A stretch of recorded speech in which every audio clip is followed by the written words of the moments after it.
لا إله إلا الله لا إله إلا الله ما لنا رب سوى. Dari dua opsi yang telah Allah sebutkan, di antara manusia ada orang-orang yang memilih jalan fujur.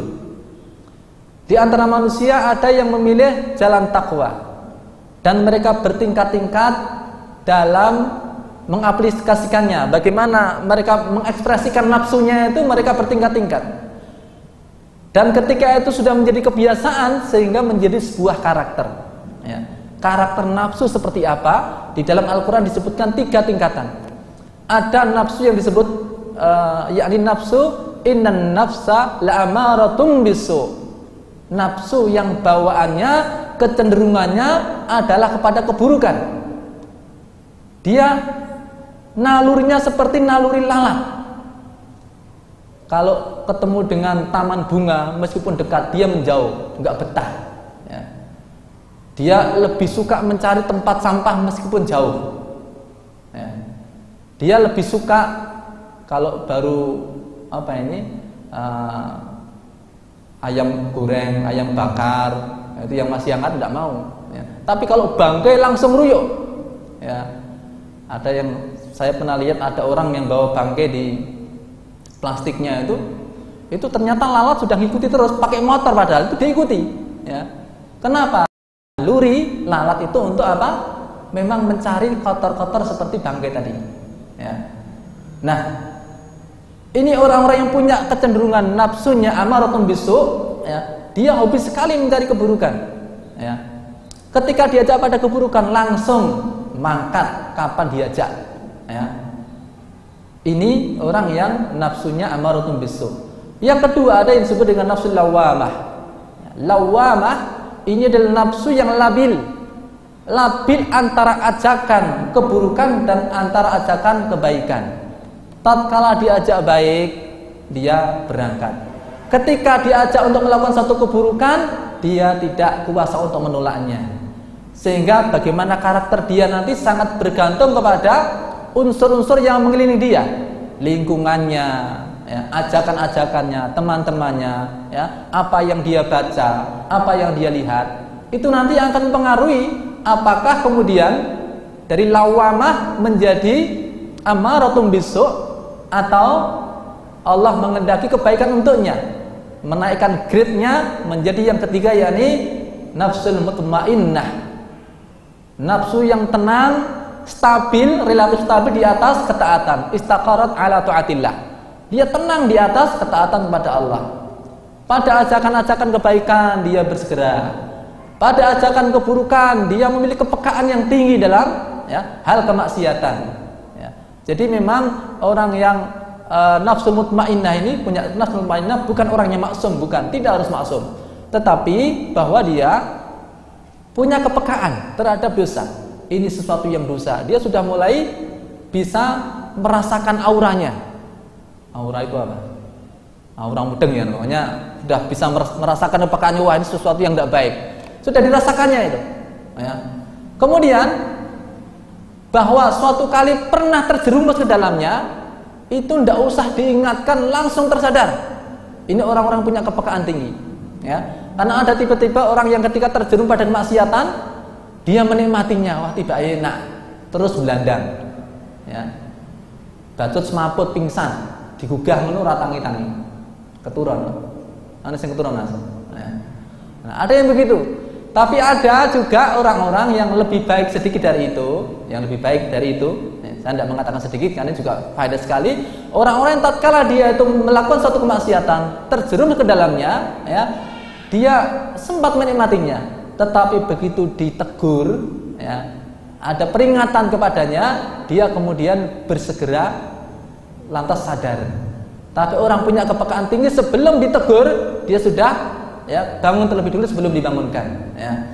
Khawarsadakumullah, maka bagaimana kita berusaha untuk mendapatkan nafsul mutmainnah ini? Ya. Perlu upaya-upaya dan bagaimana kita membersihkan, ya, jiwa kita, membersihkan nafsu kita dari penyimpangan-penyimpangan. Ya, intinya ada 3, kata Ibnu Qayyim al-Jauziyah. Ya. Yang ini merupakan pokok akar dari semua dosa-dosa yang dilakukan manusia. usulul maksiyah kibaruha wa sigharuha thalathah. Akar dari dosa-dosa yang dilakukan manusia itu ada 3 saja, besar maupun kecil. Dosa besar maupun dosa kecil itu akarnya 3 ini. Ya, kalau kita bisa ya, menjaga diri dari 3 hal ini, ya, mengalihkannya kepada sesuatu yang bernilai ketaatan, maka insya Allah kita selamat dari ajakan nafsu buruk. Ya. Apa itu? Yang pertama penyimpangan nafsu. Jadi ketika disebutkan waqad khaba man dassaha, merugilah orang-orang yang mencemari jiwanya. Jadi pencemaran jiwa itu ada 3. Yang pertama adalah ta'alluq bi ghairillah, ketika dia terpaut kepada selain Allah.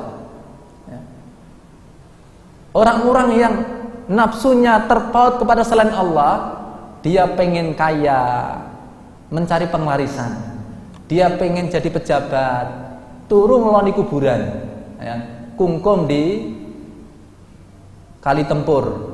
Jadi ada sungai Tempuk, nah, kemudian dia kungkum di situ, ya. Kadang-kadang kita perhatikan orang seperti itu punya syahwat memimpin, ya, nyalek misalnya, kungkum. Pernah dengarkan ceritanya? Ya. Ada seorang wanita pakai jilbab, ya, nyalek, kungkum itu di sungai di Ngawi sana, ya. Namanya pun Miftahul Jannah. Coba kurang apa coba? Pakai kerudung namanya Miftahul Jannah. Tapi yang dilakukannya Miftahul Jahannam, ya. Pembuka pintu jahanam itu, kesyirikan itu, ya. Karena apa? Hatinya terpaut kepada selain Allah, ya. Makanya capaian tertinggi penyimpangan dari dalam hal ini ta'alluq bi ghairillah ini adalah asyirku billah, syirik, ya. Karena hatinya terpaut kepada selain Allah. Yang agak ringan tetapi tetap berbahaya, riya, sum'ah dan yang lain-lain, itu adalah dosa yang dilakukan oleh orang yang nafsunya terpaut pada selain Allah. Yang kedua, ini polusi nafsu yang kedua adalah berupa ta'atul quwwah al-ghadabiyah, memperturutkan ajakan nafsu amarah. Begitu terpancing emosinya, dia lampiaskan dengan kata-katanya, dia lampiaskan dengan tangannya, ya, dia lampiaskan apalagi hatinya, ya. Semua dosa bisa dilakukan gara-gara marah, ya. Makanya kata Nabi kepada seorang sahabat yang minta nasihat, beliau katakan la taghdab, jangan kamu marah, yakni jangan lampiaskan amarah kamu, ya. Bahwa seseorang itu terpancing amarah itu wajar, ya. Tapi bahwa, ya, kita diperintahkan menjaga jangan sampai amarah kita itu, ya, kemudian dilampiaskan dengan kedengkian, karena dengki itu dosa, ya. Begitu dilampiaskan juga dengan ucapan-ucapan, ngomong yang paling kotor. Orang kalau sudah cekcok, ya, marah, maka dia akan mencari diksi yang paling kotor, ya. Diksi yang paling menyakitkan dan kotor itu akan dipilihnya. Yang perlu nesu nggawa kamus, ya. Kamus kata-kata kotor itu di bawah, ya. Tak rela tadi, tak ganti yang ini gitu loh, ya. Saking marahnya, ya, luar biasa, ya. Atau setidaknya kemudian atau puncaknya dia akan melakukan kedzaliman, ya. Namanya zalim itu ya fatu syai' ila ghairi maudhi'i, menempatkan sesuatu tidak pada tempatnya. Secara bahasa, kupluk delek dengkul zalim, ya. Orang, ya. Kupluk delek dengkul zalim, tapi tidak berdosa, itu zalim secara bahasa. Nah, baru nek sandal, ya, deleke pipine bojone, nah, itu zalim dan berdosa. Kenapa? Dudu nggone sandal, nggone sikil kok di kayaknya nggone raine bojone, ya. Itu zalim dan berdosa. Dan yang paling fatal dari ta'atul quwwa al-ghadabiyah adalah, ya, membunuh tanpa alasan yang benar, ya. Ini dosa yang akar dosa yang kedua, ta'atul quwwa al-ghadabiyah. Dan yang ketiga, polusi jiwa yang ketiga, polusi nafsu yang ketiga adalah ta'atul quwwah asyahwaniyah, yakni memperturutkan nafsu syahwat. Dalam definisi Indonesia, nafsu syahwat itu antara dua, perut dan bawah perut, ya. Nah, ini rinciannya sangat banyak, kemudian dosa-dosa yang ditimbulkan oleh nafsu perut dan bawah perut, ya. mencuri nafsu perut, ya, berzina bawah perut, apalagi, ya, menipu tatkala jual beli perut, ya.